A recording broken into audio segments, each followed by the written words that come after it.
Hi, come read with me. This book is called The Best Nest, written and illustrated by P.D. Eastman. Mr. Bird was happy. He was so happy he had to sing. This was Mr. Bird's song. I love my house, I love my nest, in all the world my nest is best.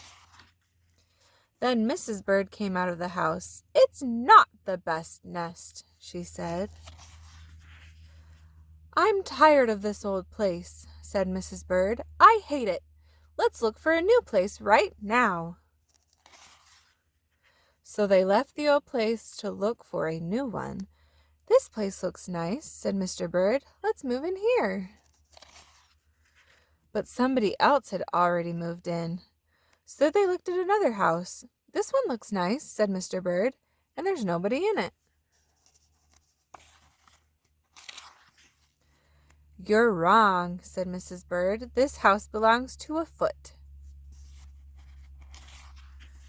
So they went on looking. I like this one, said Mr. Bird. It has a pretty red flag on the roof. I've always wanted a house with a flag, said Mrs. Bird. Maybe this place will be all right. But it was not all right. I guess I made a mistake, said Mr. Bird. You made too many mistakes, said Mrs. Bird. I'm going to pick the next house. And here it is, right here. They flew in. They looked around. Isn't it too big? asked Mr. Bird. I like this big place, said Mrs. Bird. This is the place to build our new nest. They went right to work. They needed many things to build their nest. First, they got some hay. They got some soda straws and broom straws. They got some sweater string. They got some stocking string and mattress stuffing. They got some horsehair. They got some man hair.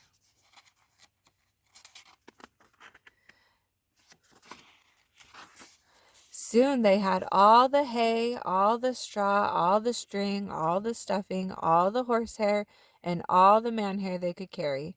They took it all back to build their nest. Mr. and Mrs. Bird worked very hard. It took them the rest of the morning to finish their nest. This nest is really the best, said Mrs. Bird. I want to stay here forever. Mr. Bird was very happy too. He flew to the top of his house. He sang his song again. I love our house, I love our nest, in all the world our nest is best. He was so busy singing he didn't even see Mr. Parker coming. Every day at 12 o'clock, Mr. Parker came to the church. Mr. Parker came to pull a rope. The rope went up to the bird's new nest.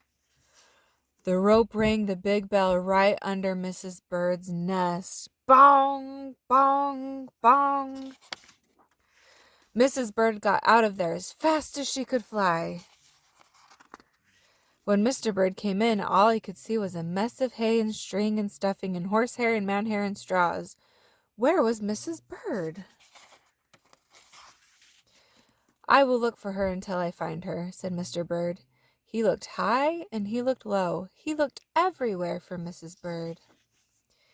He looked down a chimney, but Mrs. Bird wasn't there. He looked down into a water barrel, but Mrs. Bird wasn't there.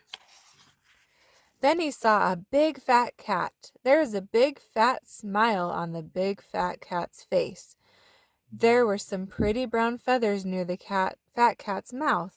Mr. Bird began to cry. Oh dear, he cried, this big fat cat has eaten Mrs. Bird. Mr. Bird flew off. I'll never see Mrs. Bird again, he cried. It was getting dark. It began to rain. It rained harder and harder. Mr. Bird could not see where he was going. Crash! Mr. Bird bumped into something.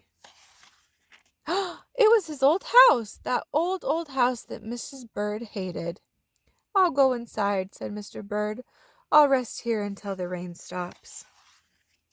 Mr. Bird went in, and there was Mrs. Bird, sitting there singing.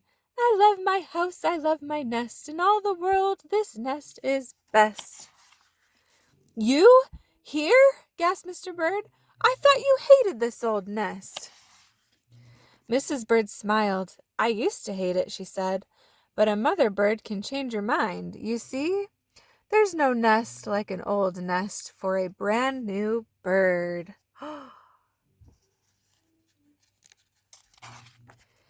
And when the egg popped open, the new bird thought so too. The end.